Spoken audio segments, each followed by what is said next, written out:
Hi friends, ఈరోజు మనం ఇంకొక దేవాలయం గురించి తెలుసుకుందాం.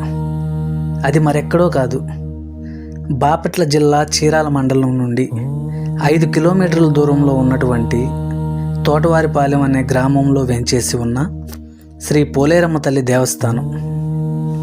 అసలు తోటవారిపాలెం పోలేరమ్మ తల్లి దేవాలయం చరిత్ర మీకు తెలుసా? అసలు అమ్మవారు ఏ రూపంలో ఉండేదో ఎంతమందికి తెలుసు? ఈ వీడియోను స్కిప్ చేయకుండా చివరి వరకు చూడండి. ఇలాంటి మరెన్నో ఆసక్తికర విషయాలు ఈ వీడియోలో తెలియజేస్తున్నాను. నా వీడియో ఫస్ట్ టైం చూసేవాళ్ళు ప్లీజ్ సబ్స్క్రైబ్ చేసుకోండి. తోటవారిపాలెం పోలేరమ్మ తల్లి దేవాలయ చరిత్ర గురించి మరియు అమ్మవారు ఏ రూపంలో ఉండేదో ఇప్పుడు తెలుసుకుందాం. 100 ఏళ్ల క్రితం ఇప్పుడు ఉన్న దేవాలయం ప్రదేశంలో పాల చెట్టు ఉండేది. ఆ చెట్టు కింద హద్దురాయి రూపంలో అమ్మవారు వెలిశారు. అది తెలుసుకున్న ఆ ఊరి ప్రజలు అమ్మవారిని పూజించడం, కోరికలు కోరడం వంటివి జరిగేవి. అమ్మవారు భక్తుల కోరికలు తీరుస్తూ పొంగళ్ళు, చద్దులు, హారతులు గైకునేది.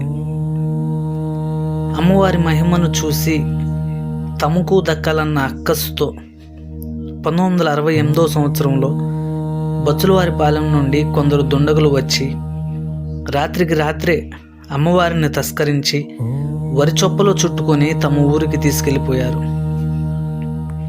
తెల్లారేసరికి అమ్మవారు తస్కరణకు గురయ్యారన్న విషయం తెలుసుకొని అందరూ బాగా భయభ్రాంతులకు గురయ్యారు. అప్పుడు అమ్మవారు కొందరు భక్తులకు కలలో కనిపించి తనను తస్కరించినట్లు చెప్పింది. అప్పటి నుంచి గ్రామ పెద్దలు దళారుల రూపంలో ఊరూరా తిరుగుతూ బచ్చులవారిపాలెం వరి కొప్పులను గమనించి ఆరా తీశారు. అప్పుడు అమ్మవారు కొందరు భక్తుల ఒంటి మీదకు వచ్చి తనను సానల ఒడ్డున పూడ్చినట్లు అమ్మవారే చెప్పడం విశేషం. అనంతరం అమ్మవారు శిల ఎక్కడున్నా సిరి సంపదలు మీకే ఇస్తానని, తోటవారిపాలెం గ్రామంలోనే కొలువై ఉంటానని చెప్పి అమ్మవారికి ఆలయ నిర్మాణం చేపట్టాలని చెప్పింది. ఆనాటి నుండి నేటి వరకు ఆ తల్లివాక్కు ఫలిస్తూనే ఉంది. పైన జరిగిన సంఘటనల ద్వారా విస్తుపోయిన గ్రామ పెద్దలు ఆలయ నిర్మాణం చేపట్టాలని నిర్ణయించుకున్నారు. కానీ ఆ నిర్ణయం కార్యరూపం దాల్చకుండానే కాలం గడిచిపోతూ ఉంది. ఆగ్రహించిన అమ్మవారు ఉగ్రరూపం దాల్చి కొందరు భక్తుల ఒంటి మీదకు వచ్చి ఆలయ నిర్మాణం గురించి గుర్తు చేసింది.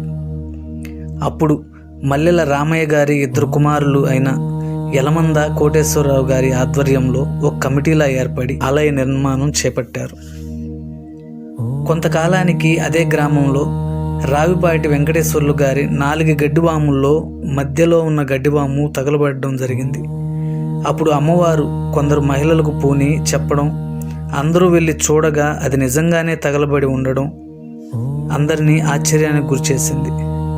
ఇది జరిగిన వాస్తవం. అమ్మవారి ఆగ్రహాన్ని చవిచూసిన వెంకటేశ్వర్లు గారు మరియు వారి తమ్ముడు సుబ్బారావు గారు అమ్మవారి విగ్రహ ప్రతిష్ఠ చేయిస్తానని మొక్కుకున్నారు. ఈ సంఘటన జరిగిన తరువాత అమ్మవారి విగ్రహం తయారు చేసే పనిని పురుషోత్తపట్నం శిల్పి అయిన ఇస్మాయిల్ గారికి అప్పగించారు. ఆ శిల్పి అమ్మవారి విగ్రహం పని పూర్తి చేయకుండా సగం విగ్రహాన్ని చెక్కి కాలయాపన చేస్తున్నాడు. 1969వ సంవత్సరంలో పెద్ద గాలివాన వచ్చింది. ఆ గాలివానకు అమ్మవారి విగ్రహం భూమిలో కూరుకుపోయింది. ఇది జరగడంతో ఆ శిల్పికి అతని భార్య మరణం, మరెన్నో అరిష్టాలు సంభవించాయి. అమ్మవారు శిల్పికి కలలో కనిపించి పని పూర్తి చేయకపోతే ఇంకా ఎన్నో అరిష్టాలు జరుగుతాయని హెచ్చరించింది.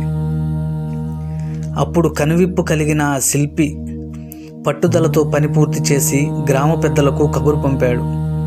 అప్పుడు గ్రామ పెద్దలు మేళ తాళాలతో ఊరి పొలిమేరల నుండి అమ్మవారిని ఆహ్వానించి 3 రోజుల పాటు కార్యక్రమములు శాస్త్రోక్తంగా నిర్వహించి 15/2/1971వ సంవత్సరంలో అమ్మవారి విగ్రహ ప్రతిష్ఠ చేశారు.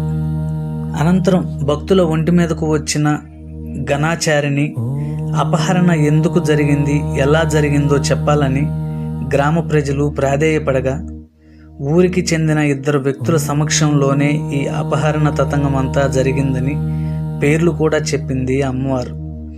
ఆ మాటలకు ఆశ్చర్యపోయిన గ్రామ పెద్దలు వారిని ప్రశ్నించగా నిజం ఒప్పుకున్నారు.